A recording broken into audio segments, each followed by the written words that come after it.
السلام علیکم۔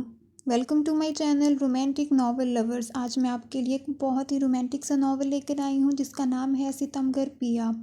اس کی پہلی ایپیسوڈ آج میں آپ کے ساتھ شیئر کروں گی، تو چلیے شروع کرتے ہیں۔ ہاں جی، ستمگر پیا قسط نمبر 1۔ آج موسم صبح سے کافی ابر آلود تھا۔ کالی گھٹاؤں نے آسمان کو پوری طرح اپنی لپیٹ میں لے رکھا تھا۔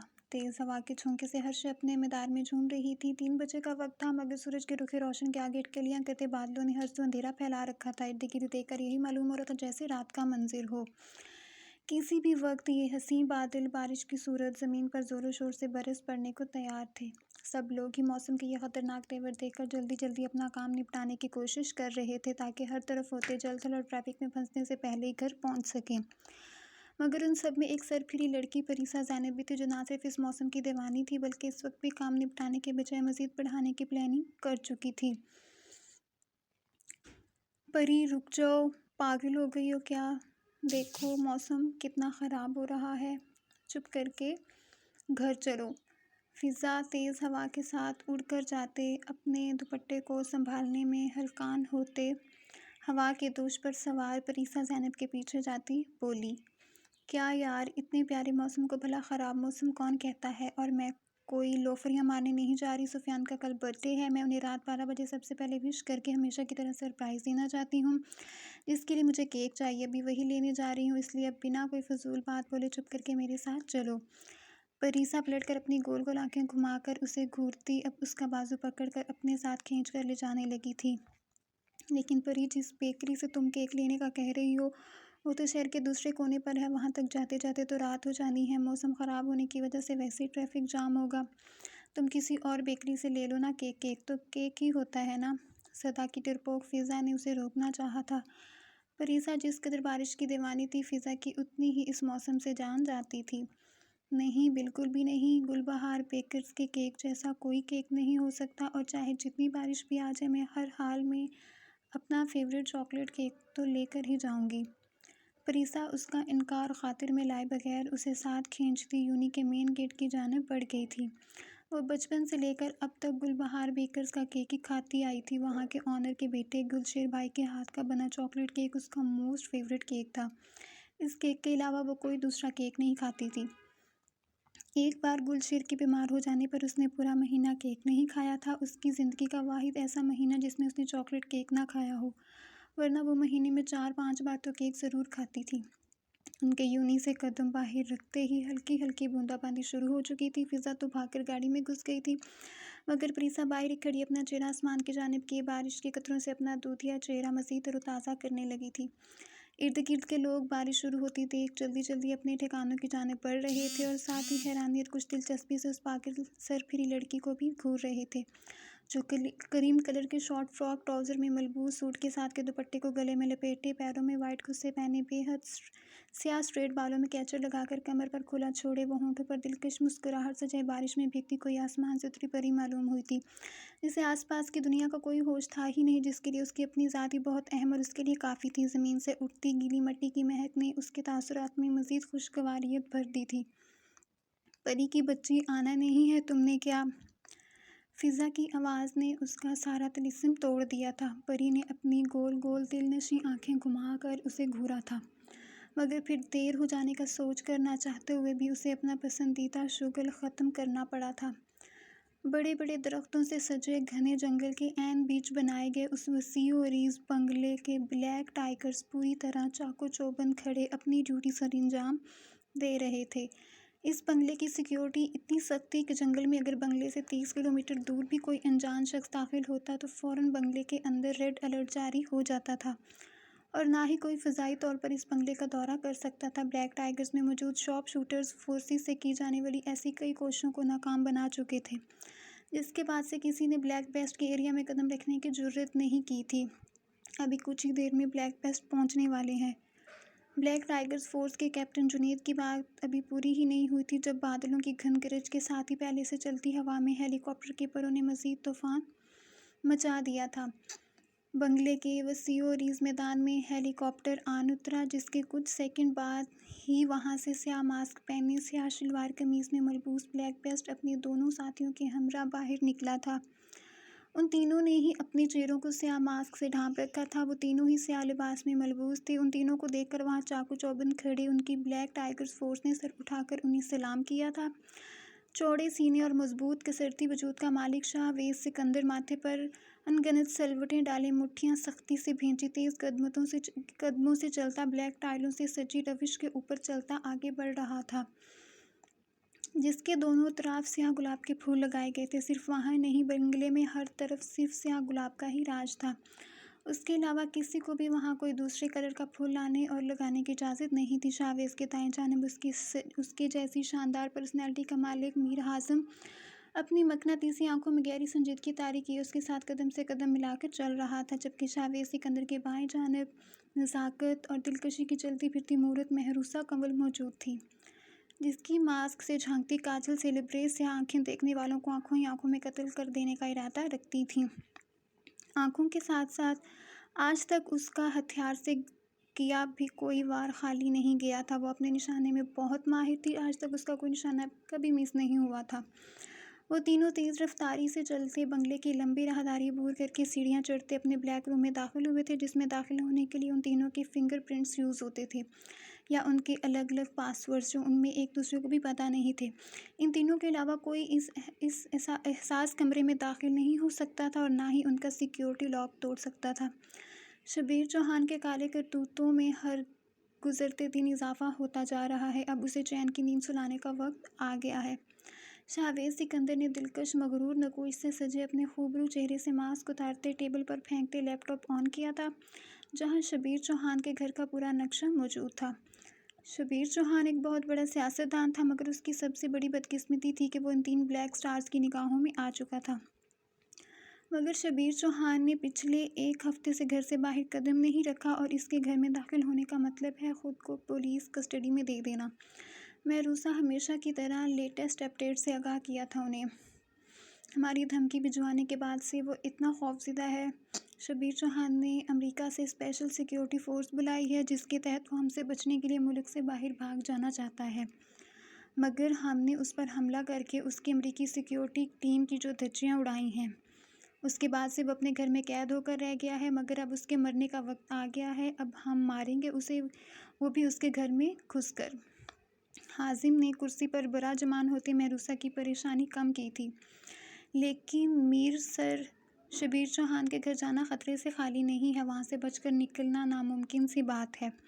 مہروسہ اگر اس پوری دنیا میں کسی کے لیے پریشان تھی تو وہ دونوں تھے، جن کے لیے وہ اپنی جان بھی دینے کو تیار رہتی تھی، ورنہ ان دونوں کے علاوہ تو وہ پوری دنیا کو اپنے جوتے کی نوک پر رکھتی تھی۔ بالکل ممکن نہیں ہے، مگر شبیر چوہان کو مارنا بھی ناگزیر ہو چکا ہے۔ ہم ماریں گے تو ضرور اسے، میں اور ہاشم جائیں گے، تم یہیں رہو گی۔ شاہویز کی بات پر جہاں ہاشم پرسکون رہا تھا، وہیں مہروسہ جھٹکے سے شاہویز کی جانب پلٹی تھی۔ مگر شاہ سر، میں کیوں نہیں آ سکتی؟ ہم نے ہمیشہ ہر مشن ایک ساتھ کیا ہے۔ مہروسہ کو کسی طور برداشت نہیں تھا کہ وہ خطرے میں نہیں، اور مہروسہ سکون سے یہاں بیٹھے۔ وہ تینوں ہی اچھے سے جانتے تھے کہ ملک کے تمام فورسز کے ادارے انہیں پکڑنے کے لیے ایڑی چوٹی کا زور لگائے بیٹھے تھے۔ میں نے ایسا کب کہا کہ تم اس مشن کا حصہ نہیں ہوگی؟ تمہارا کام اس مشن میں سب سے زیادہ مشکل ہے۔ ہمارے پکڑے جانے کے بعد ہمیں رہائی تم ہی نے کروانا ہے۔ اگر تینوں اریسٹ ہو گئے تو بچانے کون آئے گا؟ شاہویز کی بات پر مہروسہ نے اپنی رکی سانس بحال کرتے اس بات میں سر ہلا دیا تھا۔ مہروسہ اور ہاشم کا مزاج ایک جیسا تھا۔ وہ اگر مشن کے ٹائم پر بہت سنجیدہ اور کام میں فوکس رہتے تھے تو بعد میں لائف کو انجوائے بھی کرتے تھے، مگر شاہویز سکندر نے تو جیسے اپنے آپ پوری طرح اس کام میں وقف کر دیا تھا۔ وہ نہ تو کبھی ان کے ساتھ کسی لنچ ڈنر میں شامل ہوتا تھا، نہ کسی مشن کی کامیابی کی سیلیبریشن پارٹی میں۔ سالوں بیت گئے تھے، کسی نے اسے ہنستا تندرست کے چہرے پر مسکراہٹ تک نہیں دیکھی تھی۔ A S P Hiba امتشال M اے نے شبیر چوہان کی سیکیورٹی پر کسی قسم کے کمپرومائز کی کوئی گنجائش نہیں ہے۔ آپ 5 آفیسرز کی ٹیم اسی لیے تیار کی ہے میں نے، تاکہ کسی قسم کے خطرے کا نام و نشان نہ رہے۔ ابھی فوراً آپ لوگ جا کر ایک بار اپنے طور پر سیکیورٹی کے انتظامات چیک کر لیں۔ آئی جی صاحب نے اپنے مقابل کھڑے ہبہ امتشال سمیت باقی پولیس آفیسرز کو بریفنگ دے رہے تھے، جب اسی لمحے ٹیبل پر رکھا ان کا فون زور و شور سے بج اٹھا تھا۔ کیا؟ جی سر، میں ابھی اپنی ایک اور ٹیم بھیج رہا ہوں۔ ہم دشمنوں کے ناپاک ارادوں کو کسی قیمت پر کامیاب نہیں ہونے دیں گے۔ فون پر دی جانے والی خبر سن کر آئی جی صاحب کے چہرے پر موجود پریشانی میں مزید اضافہ ہوا تھا۔ ابھی ابھی اطلاع ملی ہے کہ شبیر چوہان کو ابھی کچھ دیر پہلے آج رات مارنے کی دھمکی دی گئی ہے۔ پچھلی بار ان لوگوں نے حملہ کرنے کی دھمکی دی تھی اور وہ اس میں کامیاب رہے، مگر آج انہیں کسی بھی قیمت پر کامیاب نہیں ہونے دینا۔ آئی جی صاحب کی بات سن کر حوصلہ افزا جواب دے کر وہ سب سلوٹ کرتے وہاں سے نکل گئے تھے۔ جیسے اس خبیث انسان کے کرتوت ہیں، اس کا یوں کتے کی موت مرنا ہی بنتا ہے۔ میرا تو دل کر رہا ہے سیکیورٹی کرنے کے بجائے گھر جا کر اپنی 2 راتوں کے جگراتے کی نیند ہی پوری کر لوں۔ ذرا جو اندازہ ہوتا کہ اس فیلڈ میں آ کر ایسے لوگوں کی حفاظت کرنی پڑے گی تو کبھی نہ آتا۔ آفس سے باہر نکلتے ہی ایس پی امار نے اکتائے ہوئے لہجے میں اپنی بیزاری کا جواب دیا تھا، جس پر اس کے ساتھ چلتی ہبا نے اسے سخت نگاہوں سے گھورا تھا۔ وہ ہمارے ایک بہت ہی معزز سیاستدان ہیں، ہم ایسے کیسے کسی بھی خبر پر یقین کر کے انہیں غلط کہہ سکتے ہیں؟ ہو سکتا ہے وہ ایک نیک انسان ہوں۔ یہ ڈیوٹی جوائن کرتے ہم نے اسے ایمانداری سے کرنے کا حلف اٹھایا تھا، اگر آپ کو یاد ہو تو۔ ہبا اسے کھری کھری سناتی اپنی سر پر کیپ درست کرتی وہاں سے نکل گئی تھی۔ اتنا بھی اندھا دھند ڈیوٹی کے پیچھے پاگل نہیں ہونا چاہیے۔ امار ادارے کے سب سے قابل افیسر ہبا انتشار کی یہ ایمانداری دیکھ بڑبڑاتے آگے بڑھ گیا تھا۔ تھینک یو گل بھائی، ہمیشہ اتنے شارٹ نوٹس پر مجھے کیک بنا کر دینے کے لیے۔ پریسا گل بہار بیکر سے کیک لے کر نکلتی وہاں کے آنر گل شیر کا شکریہ ادا کرتے بولی، جنہوں نے چاہے کتنی بھی مصروفیت تو انہیں کیک بنا کر دینے سے انکار نہیں کیا تھا۔ آلویز ویلکم گڑیا۔ گل شیر کو یہ چھوٹی سی لڑکی بہت اچھی لگتی تھی، جو ہمیشہ اتنی دور سے پورے لاہور کی بیکریز چھوڑ کر صرف اس کے پاس آئی تھی۔ اف اللہ جی، کتنی تیز بارش شروع ہو گئی ہے، اتنی تیز بارش میں بھلا گاڑی تک کیسے پہنچیں گے؟ تم یہ کیک تو ڈرائیور کو پکڑا دیتی، نہیں ہوتا تمہارے کیک کو کچھ۔ فضا بارش کی ٹھنڈی ٹھنڈی بوندیں خود پر پڑتے ہی اسے کوسنا شروع ہو چکی تھی۔ بیکری کے قریب کہیں بھی پارکنگ کے لیے جگہ نہیں تھی، اس لیے ان کی گاڑی قدرے فاصلے پر کھڑی تھی۔ فضا، تمہارا کچھ نہیں ہو سکتا، یہ ننھے منھے قطرے تمہارا بھلا کیا بگاڑیں گے؟ چپ کر کے چلو، نہیں پگھلتی تم۔ پریسا نے ابھی اتنا ہی کہا تھا جب بارش اچانک سے بہت تیز ہو گئی تھی۔ اس سے پہلے کہ وہ چند قدم بھی آگے بڑھاتی، جب دائیں جانب سے کوئی شخص بہت تیزی سے آتا اس سے بری طرح ٹکرا گیا تھا۔ پریسا کے ہاتھ سے کیک چھوٹ کر زمین بوس ہوا تھا۔ کیک کی حالت دیکھ بے ساختہ پریسا کے ہونٹوں سے چیخ برآمد ہوئی تھی۔ اس سے پہلے کہ وہ خود بھی توازن برقرار نہ رکھ پاتے، سر کے بل ماربل کے جا گرتی مقابل نے اس پر احسان عظیم کرتے اس کا نازک ملائم ہاتھ اپنی سخت گرفت میں لیتے اسے گرنے سے بچایا تھا۔ تم پاگل اندھے، تمہیں… پریسا ابھی اتنا ہی بول پائی تھی جب اس شخص نے پلٹ کر قہر برساتی نگاہوں سے پریسا کو دیکھا تھا۔ اس سیاہ لباس میں ملبوس نقاب پوش کی خود پر کڑی سیاہ آنکھیں دیکھ پریسا خوف سے لرز اٹھی تھی، اور رہی سہی کسر اس کے اگلے عمل نے پوری کر دی تھی جب اس نے پلٹ کر اپنے پیچھے آتے افراد پر اندھا دھند فائرنگ کھولتے انہیں وہیں ڈھیر کر دیا تھا۔ پریسا نے پھٹی پھٹی نگاہوں سے خون میں لت پت زمین پر گرتی لاشوں کو دیکھا تھا۔ تیز بارش کی وجہ سے روڈ پر اکٹھا ہوتا پانی لال ہو چکا تھا۔ پریسا نے پہلی بار اپنی آنکھوں کے سامنے ایسا کوئی خوفناک منظر دیکھا تھا جسے برداشت نہ کر پاتے وہ اپنے حواس کھوتی بے ہوش ہوتے نیچے جا گری تھی، مگر اس بار سامنے کھڑے شاویز سکندر نے اسے تھامنے کی غلطی بالکل بھی نہیں کی تھی۔ وہ اس لڑکی کی اس قدر نزاکت پر اسے شعلہ بار نگاہوں سے گھورتا اسی تیز رفتاری سے وہاں سے نکل گیا تھا، مگر اس بار سامنے کھڑے شاویز سکندر نے اسے تھامنے کی غلطی بالکل بھی نہیں کی تھی۔ وہ اس لڑکی کی اس قدر نزاکت پر اسے شعلہ بار نگاہوں سے گھورتا اسی تیز رفتاری سے وہاں سے نکل گیا تھا۔ جلدی جلدی ساری تیاری کر لو، ایس پی سر کسی بھی وقت پہنچ سکتے ہیں۔ انسپکٹر عاصم بینچ پر سست سے انداز میں بیٹھے اہلکاروں کو آگاہ کرتا اپنے کیبن کی جانب بڑھ گیا تھا۔ کوئی نہیں ایس پی صاحب، کون سا کوئی دوسرے سیارے سے آ رہے ہیں، ہمارے جیسے ہی ہوں گے نا؟ عاصم کو وہاں سے ہٹتے دیکھ وہ اہلکار واپس کرسیوں پر ڈھہ گئے تھے، جب اسی لمحے ایک درمیانی عمر کی عورت ایک چھوٹے سے بچے کو ساتھ لگائے روتے ہوئے اندر داخل ہوئی تھی۔ یہ لو، پھر نازل ہو گئی نئی مصیبت، ان میں سے ایک اکتائے ہوئے لہجے میں بولا تھا۔ صاحب جی میری مدد کریں، میں بہت مجبور عورت ہوں، پہلے بھی 2 بار آ چکی ہوں مگر میری رپورٹ درج نہیں کی گئی۔ پہلے ملک افضل کے آدمی صرف دھمکیاں دے رہے تھے مگر اب تو انہوں نے ہماری دکان پر قبضہ جما کر ہمارا سارا سامان باہر پھینک دیا ہے۔ خدا کے لیے ہماری مدد کریں، میں اکیلی بیوہ عورت ان لوگوں کا مقابلہ نہیں کر سکتی۔ وہ عورت ہاتھ جوڑے ان کے سامنے گڑ گڑاتے ہوئے بولی تھی، دیکھو مائی، ہم تمہارا مسئلہ سمجھتے ہیں مگر ملک افضل کی پہنچ سے تم اچھی طرح واقف ہو۔ اس کے خلاف FIR کٹوا کر تم اپنے لیے تو مزید مصیبت کھڑی کرو گی ہی صحیح، اور ساتھ ہماری وردی بھی اتروا دو گی۔ ہمیں تم سے ہمدردی ہے مگر ہم اس معاملے میں بہت مجبور ہیں، ہم تمہاری مدد کے لیے کچھ نہیں کر سکتے۔ ان میں سے ایک نے ویسے ہی بیٹھے بیٹھے اس عورت کو 2 ٹوک جواب دیا تھا، اگر مدد نہیں کر سکتے اور اتنے مجبور ہو تو پولیس اسٹیشن میں کیا کر رہے ہو؟ وردی اتار کر گھر چوڑیاں پہن کر بیٹھ جاؤ۔ پولیس اسٹیشن میں گونجتی گمبھیر بھاری غصے سے لبریز آواز پر وہ جھٹکے سے سیدھے ہوئے تھے۔ اسی لمحے انسپکٹر عاصم بھی اپنے کیبن سے باہر آیا تھا، فل یونیفارم میں ملبوس، کندھے اور سینے پر اپنی قابلیت کے بیجز سجائے۔ SP حمدان صدیقی ان کے پیروں تمے سے زمین کھسکا گیا تھا۔ سر وہ، ان میں سے ایک نے کچھ بولنا چاہا تھا مگر حمدان نے اب انہیں ایسا کوئی بھی موقع نہیں دیا تھا۔